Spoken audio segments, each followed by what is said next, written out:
Midnight horror show, भूतिया रास्ते, कबाड़ का भूत।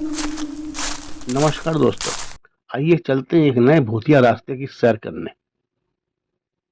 सारी जिंदगी खून पसीने की कमाई से दीनदयाल जी ने अपने बच्चों के भविष्य को ध्यान में रखते हुए 150 गज जमीन लेकर एक सुंदर सा 2 मंजिला मकान बनवाया।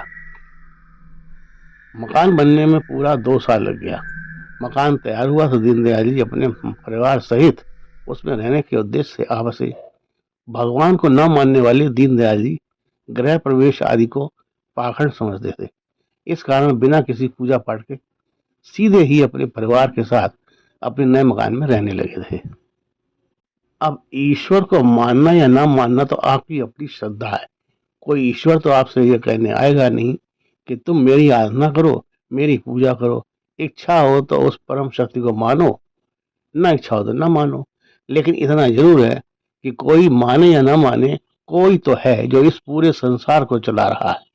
उसे चाहे प्रकृति कहें, चाहे ईश्वरीय शक्ति। और फिर समय का पहिया वो पहिया है जो कभी रुकता नहीं। जिस प्रकार दिन के बाद रात का होना निश्चित है, उसी प्रकार जीवन रूपी पहिए में भी सुख दुख का आना निश्चित है, जिससे कभी विमुख नहीं हुआ जा सकता। दीनदयाल जी ने जीवन भर सरकारी नौकरी की, रिटायर हुए, अपना मकान बनवाया और अब पेंशन भी अच्छी खासी पा रहे हैं। दीनदयाल जी को एक बहुत बढ़िया शौक है पुरानी चीजों को एकत्र करने का। देखा जाए तो दीनदयाल जी का ये शौक बहुत अच्छा है, लेकिन इस शौक में खराबी भी है। वह यह कि आप किसी भी पुरानी चीज को रखें तो, लेकिन उसकी साफ सफाई का भी ख्याल रखें। उसे यूं ही कबाड़ की तरह घर में न रखें और ना ही उसको ऐसे ही पड़ा रहने दें। दीनदयाल जी ने अपने मकान की छत पर एक बड़ा सा हॉल बनवाया था, जिसमें उन्होंने अपने शौक की पुरानी चीजें जैसे पुरानी किताबें, पुराना फर्नीचर, पुराना इलेक्ट्रॉनिक सामान, पुराना रेडियो, पंखा इत्यादि पुराने बर्तन आदि रखी हुई थी। दीनदयाल जी जब भी कोई चीज पुरानी हो जाती या कहीं मिलती, उसे उठा लाते और वे अपनी छत वाले कमरे में रख आते। धीरे धीरे जैसे जैसे समय बीतता जा रहा था, दीनदयाल जी के उस कबाड़ वाले कमरे में धूल मिट्टी की चादर, पुरानी एकत्र सामान पर जमा होती जा रही थी। मकड़ियों ने भी अपना साम्राज्य उस सामान पर जमा लिया था। दीनदयाल जी इन बातों से जैसे बेखबर थे। दीनदयाल जी के छत वाले कमरे में जैसे जैसे धूल मिट्टी चाहती जा रही थी, मकड़ियों के जाल बढ़ते जा रहे थे, वैसे वैसे उनके परिवार का पतन होता जा रहा था। सबसे पहले दीनदयाल जी का बड़ा बेटा बहू उन्हें छोड़कर दूसरे किराए के मकान में शिफ्ट हो गए। फिर धीरे से छोटे बेटे की बहू भी कुछ अनबन हो जाने के कारण सास बहू में अवसर हो जाती है, तो वह भी अपना घर छोड़कर चली गई थी।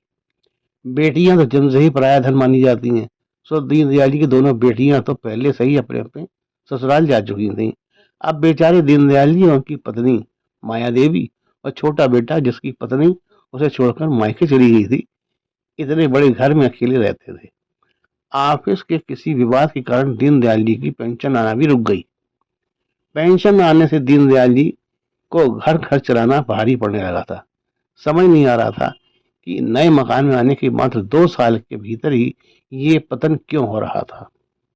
एक दिन की बात है, मैं अचानक से दीनदयाल जी के घर पहुंच गया। देखा दीनदयाल जी की आंखें भरी हुई हैं। उनकी पत्नी दूसरे कमरे में बैठी रो रही थी। जब माया समझा तो पता चला कि रहने को मकान तो इतना बड़ा है, लेकिन खाने को कुछ भी नहीं है, क्योंकि दीनदयाल जी की पेंशन बंद हो चुकी थी, छोटे बेटे की नौकरी भी जा चुकी थी। मैंने दीनदयाल जी से कहा, इतनी परेशानी है तो मकान का ऊपरी हिस्सा किसी किराएदार को क्यों नहीं दे देते, पैसों का बंदोबस्त हो जाए किराए से। मेरी बात सुनकर दीनदयाल जी बोले, नहीं नहीं, जमाना बहुत खराब है, पता नहीं कैसा किराएदार आ जाए, हम दोनों का ही काम तमाम कर जाए और पूरा मकान हथिया ले। मैं मकान किसी भी हालत में किराए पर नहीं दूंगा।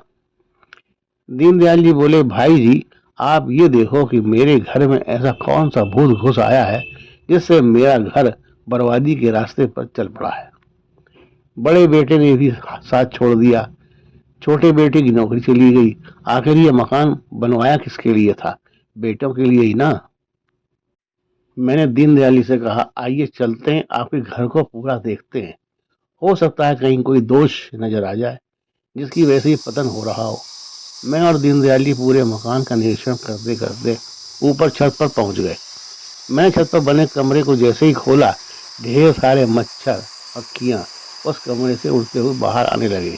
एक दो चमगादड़ भी कमरे से बाहर निकले, जिन्हें देखकर मैंने चौंकते हुए दीनदयाल जी से पूछा, ऐसा क्या रखा हुआ है आपने इस कमरे में? मेरी बात सुनकर दीनदयाल जी बोले, भाई जी आप तो जानते ही हो, मुझे पुरानी चीजों को एकत्र करने का बहुत शौक है, बस वही सारा सामान रखा हुआ है इसमें। मैंने कहा, शौक तो बहुत अच्छा है, लेकिन इस सामान की कभी साफ सफाई भी कर लिया करें। दीनदयाल जी, बस यही सामान आपके घर का भूत बन चुका है। आप शायद नहीं जानते कि घर की छत हमेशा साफ सुथरी रखनी चाहिए। कभी भी फालतू का कबाड़ तो छत पर रखना ही नहीं चाहिए। ये घर के मालिक के लिए हमेशा घातक होता है। आपके घर की सारी खुशियां इस कबाड़ के कारण धूल दूषित हो रही हैं। अगर आप इसे तत्काल हटा दें, फिर देखिए आपके घर में खुशियां कैसे दौड़ती चली आएंगी। दीनदयाल जी बोले, अगर ऐसी बात है तो मैं कल ही इस कबाड़ी को बेच देता हूँ। मैंने कहा, आप जितनी जल्दी इस कबाड़ से मुक्ति पा लेंगे, उतनी ही जल्दी आप अपने घर की खुशियां भी लौटी हुई पाएंगे। मैंने कहा, दीनदयाल जी, हाँ इतना जरूर है कि 100 सुनार की एक लोहार की, यानी काम बिगड़ता तो बहुत जल्दी है, लेकिन काम बनने में समय जरूर लग जाता है। लेकिन आपके घर की बगिया पुनः महकेगी, ये मैं डंके की चोट पर कह सकता हूँ। दोस्तों, आप कितना भी सुंदर, कितना भी बड़ा या छोटा, कैसा भी मकान बनवा लें, लेकिन उसकी छत हमेशा साफ सुथरी रखें, वरना दीनदयाल जी की तरह आपके घर की हंसती मुस्कुराती घर गृहस्थी में कभी भी भूत लग सकते हैं। यानी कोई भी भूतिया रास्ता आपके घर में खुल सकता है। इसी के साथ कल फिर मिलेंगे एक नई सत्य घटना के साथ। नमस्कार।